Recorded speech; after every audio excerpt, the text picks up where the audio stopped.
This is Dan Proft with another Upstream idea.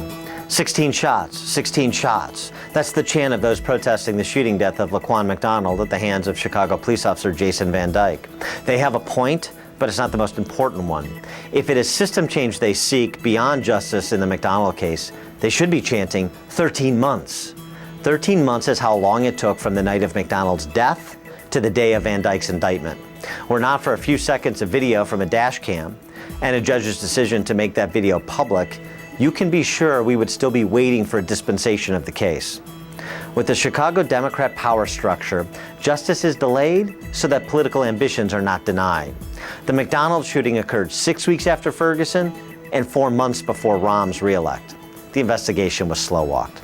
Then came the hush money in the form of a preemptive $5 million check from the city to the McDonald family, a highly unusual move since no lawsuit had been filed, all predicated on an agreement not to release the dashcam video.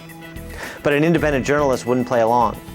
So Rahm's professional stonewallers battled a journalist's FOIA request for the video, even though they knew it was a public record, just as is a police report or a mugshot.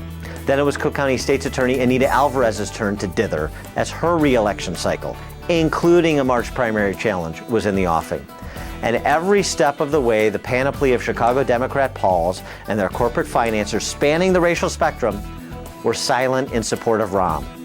Keep that in mind when you see the aldermanic feudal lords, the Madigan roll call reps, and the cash and carry storefront ministers expressing outrage now that it is politically safe to do so.